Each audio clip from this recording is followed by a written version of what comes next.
Okay, now we come to Sutta 135, Culakammavibhanga Sutta, the shorter exposition of karma or action. This is a very important sutta concerning karma vipaka. A very, very important sutta. Thus have I heard. On one occasion, the Blessed One was living at Savatthi in Jeta's Grove, Anathapindika's spa. Then the Brahmin student, Subha, Todeya's son, went to the Blessed One and exchanged greetings with him. When this courteous and amiable talk was finished, he sat down at one side and asked the Blessed One, Master Gotama, what is the cause and condition why human beings are seen to be inferior and superior?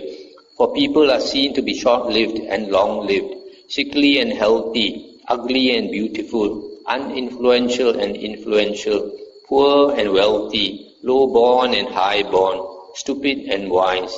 What is the cause and condition, Master Gotama, why human beings are seen to be inferior and superior? And the Buddha said, Student, beings are owners of their action, heirs of their action. They originate from their actions, are bound to their actions, have their actions as their refuge. It is action that distinguishes beings as inferior and superior. Stop here for a moment. Here action is a translation for kamma. Kamma is intentional action that can be done through the body, speech and mind. So these few things the Buddha says, owners of their karma, heirs to their karma, etc. is what we chant every day. Kamma sakomhi, kamma dayado, kamma yoni, kamma bandhu, kamma patisarana. This one. So this Brahmin student Subha is asking the Buddha why people in this world can be seen to be so different. Some have good qualities, some have bad qualities. It's only an intelligent person will think, will question why people must be like that. Suppose you are born and you have a short life, maybe at a young age you have cancer, or all your life you are sick, or you're born ugly, or you're born into a poor family where it's so hard to find a living, or you're born stupid. Then you have reason to ask, why should I be born like that? Then you might want to complain. If you didn't know, that is your own fault, that you inherit what you did from the past. So that's why the Buddha says that beings are owners of their actions, heirs to their actions. We inherit our actions, that's why we are born in these different ways. And he said, I do not understand in detail the meaning of Master Gotama's statement, which he spoke in brief, without expounding the meaning in detail. It would be good if Master Gotama would teach me the Dhamma so that I might understand in detail the meaning of Master Gotama's statement. Then student, listen and attend closely to what I shall say. Yes, sir, the Brahmin student Subha replied. The Blessed One said, Here, student, some man or woman kills living beings and is murderous, bloody-handed, given to blows and violence, merciless to living beings. Because of performing and undertaking such action on the dissolution of the body after death, he reappears in a state of deprivation, in an unhappy destination, in perdition, even in hell. But if on the dissolution of the body after death, he does not reappear in a state of deprivation, in an unhappy destination, in perdition, in hell, but instead comes back to the human state, then wherever he is reborn, he is short-lived. That is the way, student, that leads to short life. Namely, one kills living beings and is murderous, bloody-handed, given to blows and violence, merciless to living beings. But here, student, some man or woman, abandoning the killing of living beings, abstains from killing living beings, with rod and weapon laid aside, gentle and kindly, he abides compassionate to all living beings. Because of performing and undertaking such action on the dissolution of the body after death, he reappears in a happy destination, even in the heavenly world. But if on the dissolution of the body after death, he does not reappear in a happy destination in the heavenly world, but instead comes back to the human state, then wherever he is reborn, he is long-lived. This is the way, student, that leads to long life. namely abandoning the killing of living beings. One abstains from killing living beings. With rod and weapon laid aside, gentle and kindly, one abides compassionate to all living beings. Stop here for a moment. So here the Buddha says that if a person frequently kills, murderous, bloody-handed, given to blows and violence, merciless, such a person normally would go to hell. But sometimes, if for some reason, because of maybe some supporting karma, or maybe at the moment of dying, he thought of some good karma, and he happens to be born in the human realm, then he is short-lived, just like some children.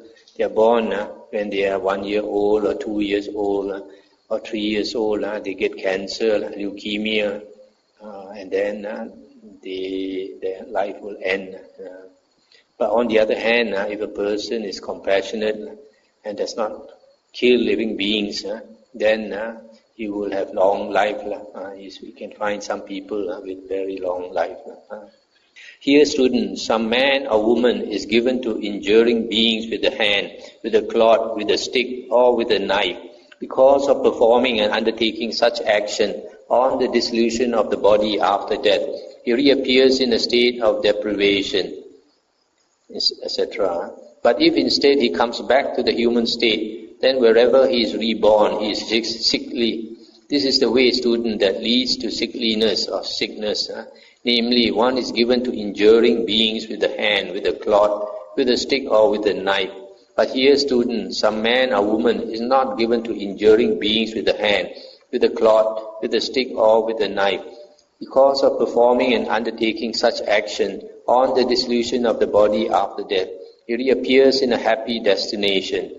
But if instead he comes back to the human state, then wherever he is reborn, he is healthy. This is the way, student, that leads to health. Namely, one is not given to injuring beings with the hand, with a cloth, with a stick, or with a knife. Stop here for a moment. So here, some people, they are violent in nature. What we call ngao ching, gu khe, easily stirred up to violence. Such people, because they harm others, they beat others with a cloth, with a hand, with a knife, etc. Then injure others, make others sick. Then they also become very sickly when they come into the human rebirth. You can see some people, their health is very bad from the day they are born until they die. On the other hand, those who don't injure others, you find some people in the world are extremely fit. Like you see some of these footballers, these people who compete in the Olympics. Strange, you think, how come they are so fit? Here, students, some man or woman is of an angry and irritable character. Even when criticized a little, he is offended, becomes angry, hostile, and resentful, and displays anger, hate, and bitterness. Because of performing and undertaking such action, he reappears in a state of deprivation. But if instead he comes back to the human state, then wherever he is reborn, he is ugly. This is the way, student, that leads to ugliness. Namely, one is of an angry and irritable character and displays anger, hate, and bitterness. But here, student, some man or woman is not of an angry and irritable character. Even when criticized a little, he is not offended, does not become angry, hostile, and resentful, and does not display anger, hate, and bitterness. Because of performing and undertaking such action, he reappears in a happy destination. But if instead he comes back to the human state, then wherever he is reborn, he is beautiful. This is the way, student, that leads to being beautiful. Namely, one is not of an angry and irritable character, and does not display anger, hate, and bitterness. Stop here for a moment. There are some people very bad temper, easily blows up, becomes angry, hostile, resentful. Such people, when they are angry, they have a fierce face, and this fierce face is not a beautiful face, it's an ugly face. If they do that constantly every day, it sets this pattern of the face, so that next time they are born, they are ugly. On the other hand, there are some people, they have a very pleasant character. Even when you say something to annoy them, they just smile and laugh. Such people are very sweet, so they are born very sweet. That's why we say in Malay, muka manis, sweet face. Also, like in English, you say some people are called sugar, because they are so sweet like sugar. Here, student, some man or woman is envious, one who envies, resents, and begrudges the gains, honor, respect, reverence, salutations, and veneration received by others. Because of performing and undertaking such action, he reappears in a state of deprivation. But if instead he comes back to the human state, then wherever he is reborn, he is uninfluential. This is the way, student, that leads to being uninfluential. Namely, one is envious. One is envious, resentful, begrudges the gains, honor, respect, salutations, veneration received by others. But here, student, some man or woman is not envious, one who does not envy, resent, and begrudge the gains, honor, respect, reverence, salutations, and veneration received by others.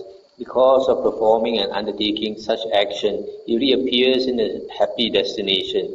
But if instead he comes back to the human state, then wherever he is reborn, he is influential. This is the way, student, that leads to being influential. Namely, one is not envious towards the gains, honor, respect, reverence, salutations, and veneration received by others. Stop here for a moment. So some people, they have a very small heart. And because of that, when people get honor, respect, gains means like coming to a lot of money, property, etc. This person is resentful, is jealous. So such a person, because he's small-hearted, next time he comes back to the human realm, then he is uninfluential, born into a poor family, and even when he grows up, he's of no account. Nobody knows him, nobody wants to know him. On the other hand, if a person is big-hearted, when he sees others becoming rich, or have a lot of property, or have a lot of respect, I guess some title, dato or something, he's not jealous, he's not resentful, he's happy with others.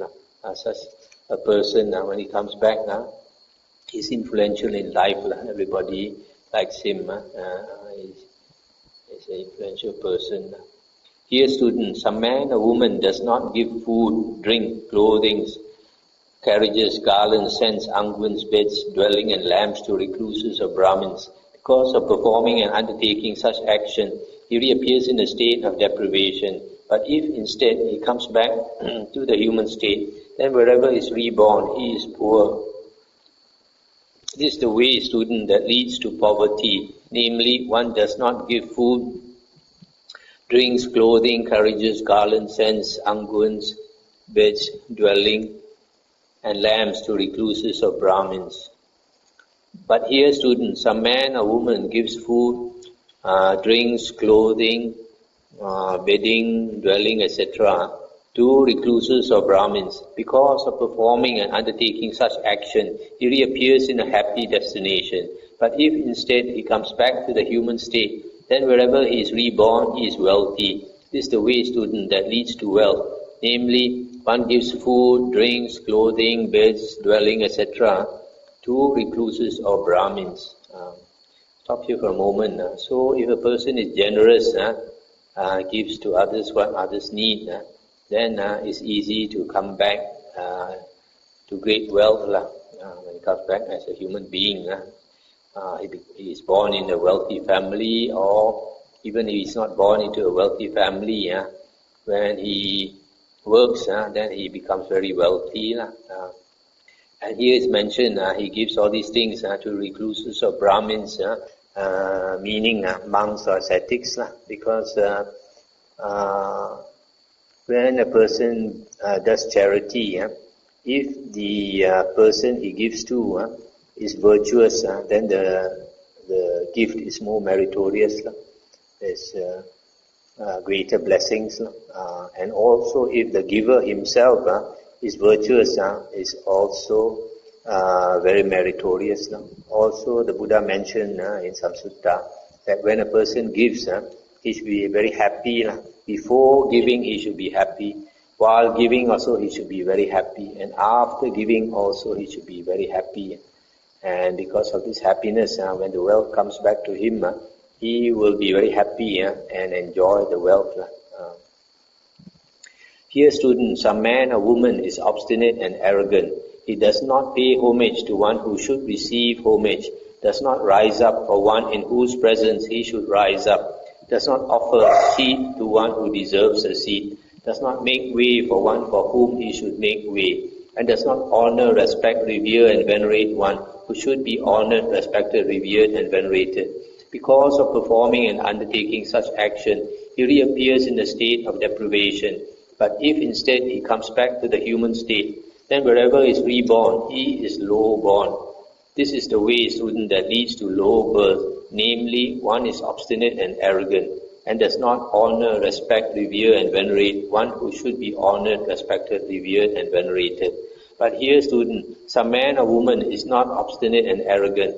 He pays homage to one who should receive homage, rises up for one in whose presence he should rise up, offers a seat to one who deserves a seat, makes way for one for whom he should make way, and honors, respects, reveres, and venerates one who should be honored, respected, revered, and venerated.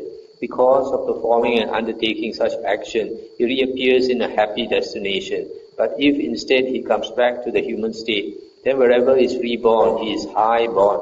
This is the way, student, that leads to high birth. Namely, one is not obstinate and arrogant, etc., and honors, respects, reveres, and venerates one who should be honored, respected, revered, and venerated.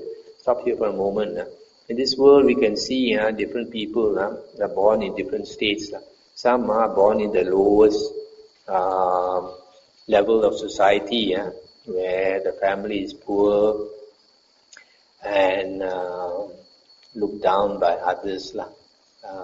On the other hand, you can see some people, they are born maybe into a royal family, becomes a prince or a princess, and even have a chance to become the king or the queen. So why so much difference? This is the reason. It's strange to say, sometimes you can see people come from very low level of society, and you would expect them to be very humble, but strangely enough, you see some of them still very arrogant, even they are born in a very low, because of this habit from the past life, being arrogant, not willing to respect others. Even when they are born into a very low level of society, they still act very arrogant. Habit is still there. Here, students, a man or woman does not visit a recluse or a Brahmin and ask, "Venerable Sir, what is wholesome? What is unwholesome? What is blamable? What is blameless? What should be cultivated? What should not be cultivated? What kind of action will lead to my harm and suffering for a long time? What kind of action will lead to my welfare and happiness for a long time?"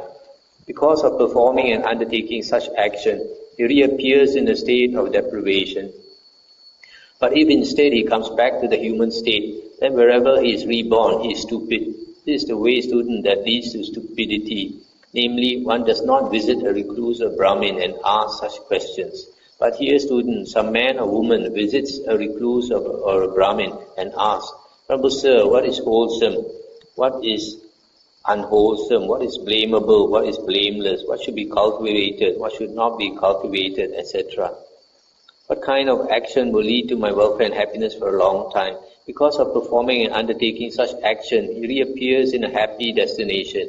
But if instead he comes back to the human state, then wherever he is reborn, he is wise. This is the way, student, that leads to wisdom. Namely, one visits a recluse or Brahmin and asks such questions. Stop here for a moment. You see here, the Buddha says, the way to wisdom is to ask these type of questions, What is wholesome, what is unwholesome, what is blamable, what is blameless, what should be cultivated, what should not, what kind of karma will lead to my harm, what kind of karma will lead to my welfare. In other words, all these questions are concerned the Dhamma. So if a person is interested in the Dhamma, he learns things that are pertinent to your well-being, which are the most important as far as you are concerned. This is the way that leads to wisdom. And it's not asking, like for example, other questions like who's the most popular actor now, who's the most beautiful actress, who's the fastest man in the world, or questions about science or general knowledge. But it is questions about the Dhamma.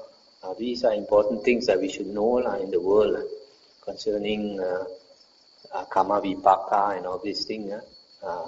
So if a person is not interested in the Dhamma, he will be born stupid. In other words, if he doesn't know the Dhamma, he will conduct himself not in accordance with Dhamma. So he might be reborn in the animal realm or the hell realm or the ghost realm. Whereas if a person, he knows the Dhamma, he knows what is wholesome, what is unwholesome, etc. Then he conducts himself according to Dhamma, and he will get a good rebirth. Such is a wise person. Thus, student, the way that leads to short life makes people short-lived. The way that leads to long life makes people long-lived. The way that leads to sickliness makes people sickly. The way that leads to health makes people healthy. The way that leads to ugliness makes people ugly. The way that leads to being beautiful makes people beautiful. The way that leads to being uninfluential makes people uninfluential. The way that leads to being influential makes people influential.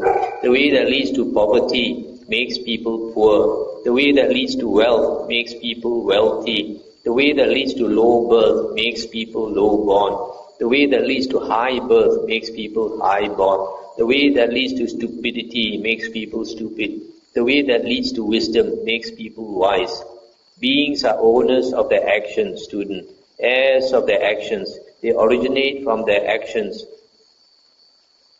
They are born from their actions now. Are bound from their actions. Have their actions as their refuge. It is action that distinguishes beings as inferior and superior. When this was said, the Brahmin student Subha, Tudeya's son, said to the Blessed One, "Magnificent Master Gotama, magnificent Master Gotama. Master Gotama has made the Dhamma clear in many ways, as though he were turning upright what had been overturned, revealing what was hidden, showing the way to one who was lost, or holding up a lamp in the dark for those with eyesight to see for. I go to Master Gotama for refuge, and to the Dhamma, and to the Sangha of monks. Let Master Gotama remember me as a lay follower who has gone to him for refuge for life." That's the end of the sutta. So you see this last part now. This Subha is a son of Todeya. Todeya is mentioned in the previous sutta as one of the very prominent Brahmins, wealthy and very knowledgeable Brahmins. And this Subha, after Todeya's son, Subha, after learning the Dhamma from the Buddha, he took refuge in the Buddha, Dhamma and Sangha. That means he became a Buddhist.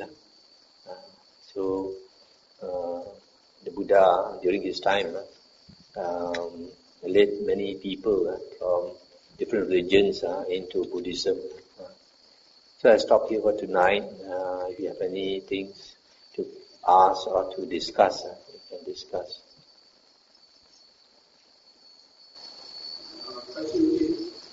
We see all the natural disasters in the world. When floods, rainstorms, earthquakes, a lot of people, because of the karma vipaka in the past life of these people, or they are born in such a destination. If you say these natural disasters, I believe these natural disasters have occurred all the time in the world. If we go back into the past, we find, for example, like now we're comparing tsunami. We think tsunami is terrible, but years ago, you had these volcanoes erupting, like Krakatoa in Indonesia many years ago erupted. They also caused a tsunami, except that people have forgotten about it. And there were periods which were worse than what is happening now. For example, the dinosaurs were wiped out from the face of the earth because of this calamity. So it has happened all the time now. For example, you look into the history of China, there's so much suffering, much worse than now. So what we are experiencing now is very mild compared to before. So don't think it is due to karma. The world is such, the Buddha says, because of impermanence, the world is suffering. So that's the nature of the world. You cannot change the nature of the world. All you can change is your own self. When you change yourself and you progress in the Dhamma, you become a happy man. No matter what happens outside, you're happy. If they were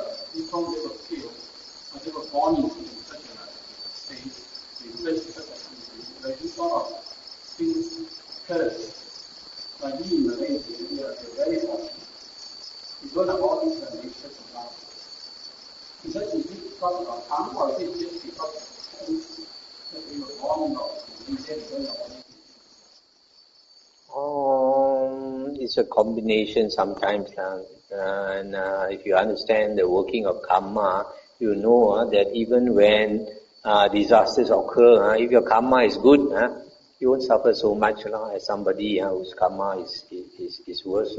But if a particular place they frequently suffer and suffer a lot, there could be that their karma is bad. So don't think about this. It's not so important. Okay, can we end here?